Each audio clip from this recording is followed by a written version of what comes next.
Okay, let's roll right into our post-race for today's 14th annual Kroger 200 in the NASCAR Camping World Truck Series here at Martinsville Speedway. And what a race it was. Very exciting race, racing throughout and there at the finish. And one of the drivers who certainly was involved in a lot of exciting action today. He came in second. That's Nelson Piquet Jr. He drove the number 30 Qualcomm Bell Helmets Chevrolet.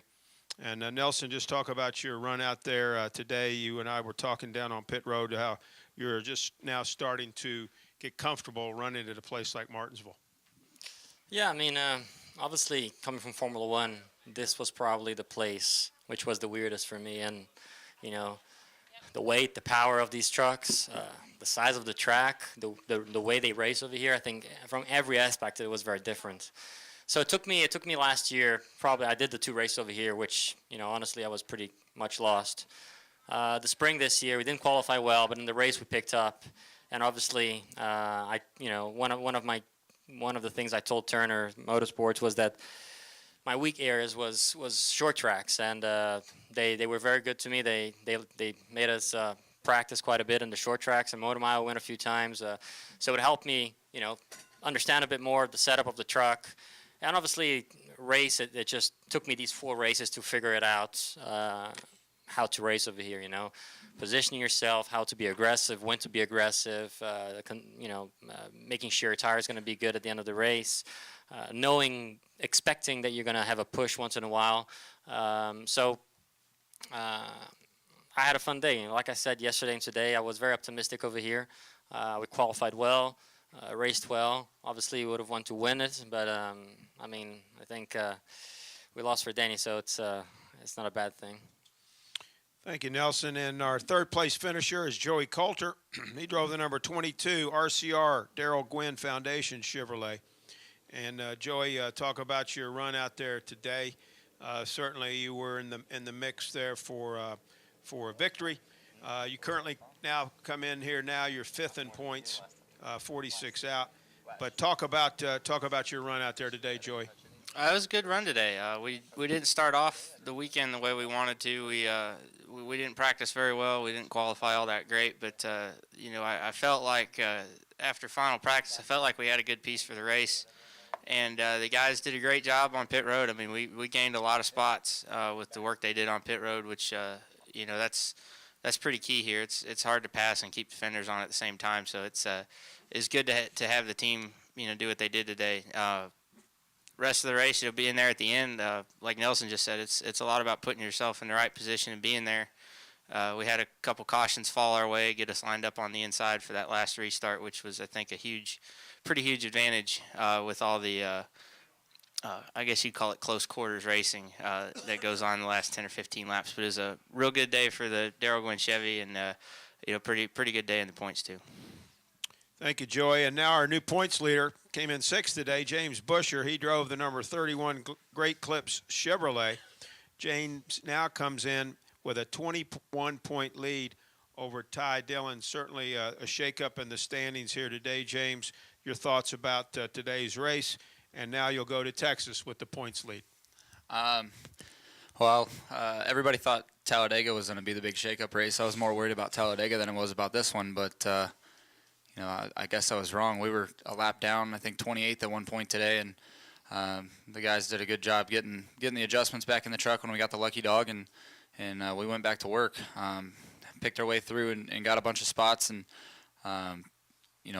we were good on a restart, and we were able to pick off a couple at a time, and then just kind of had to wait for other people to move people out of the way for us and just follow people through. So, we stayed calm and never gave up. This team never gives up, and I think we showed that earlier this year at Chicago when we were 2 laps down, came back to win, and today we were a lap down, came back and took over the point lead. So, pretty happy with today, and looking forward to Texas a lot.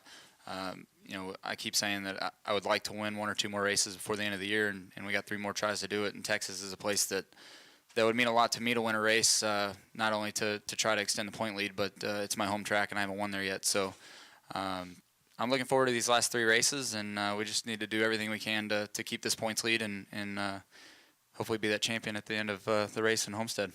Very good. We'll take questions now for James, Joey, or Nelson. If you have one, raise your hand. Let's go right here.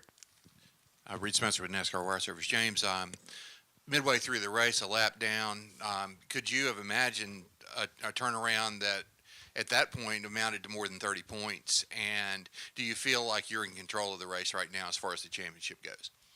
I would say being the point leader that we are, we just need to eliminate mistakes. But as far as at that point when we were a lap down, I did have all the faith in the world that we could turn it around and come back for a top 10 finish. I thought a top 5 finish would have been a long shot, but we were up there fighting for it and, fell out of the top 5 with a lap or 2 to go. But, I knew that we just needed some adjustments. We hadn't stopped yet.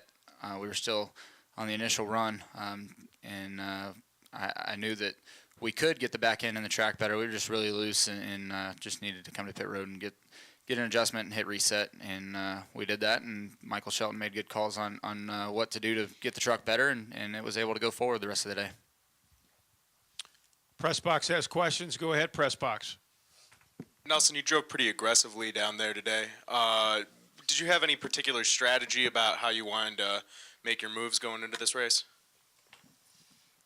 Well, the only thing that I thought about was at the end when I was behind Joey. I wanted to pass him, obviously, in the last lap, because if I passed him 2 laps to the end, I knew he could very easily, in a normal way, I wouldn't be angry or anything, he could tap me back again and pass me back. Well, I think there was a miscommunication between me and my spotter. So when I came to pass Joey, I thought it was in the white flag already. And then when I came by again, and then it was a white flag. Oh crap! I hope he's not too close to me. So that was the only point really that I thought through when to pass Joey, because I didn't want, I knew, I know how this place is, and it's normal to touch and pass, and that was the only thing. The rest, I mean, I was always sticking my nose in whenever I had the speed and whenever I was close enough. I know a few times it was a bit aggressive. It was 3 wide and stuff like that. But it's like I said, last year I wasn't aggressive enough, and I was still learning. And I admit it. Maybe this race I was a bit too aggressive. So it's all about toning it down or up and getting myself well into the same level to what the drivers race here. I'm not going to get it straight away. It's going to take me, a few races. Sometimes I'm going to be a bit too aggressive. Some I'm not going to be enough. And this race, maybe a few moments I was too aggressive, but I mean, it's part of racing. I hope people understand it. Back downstairs, any other questions for Nelson, James, or Joey? Anybody else?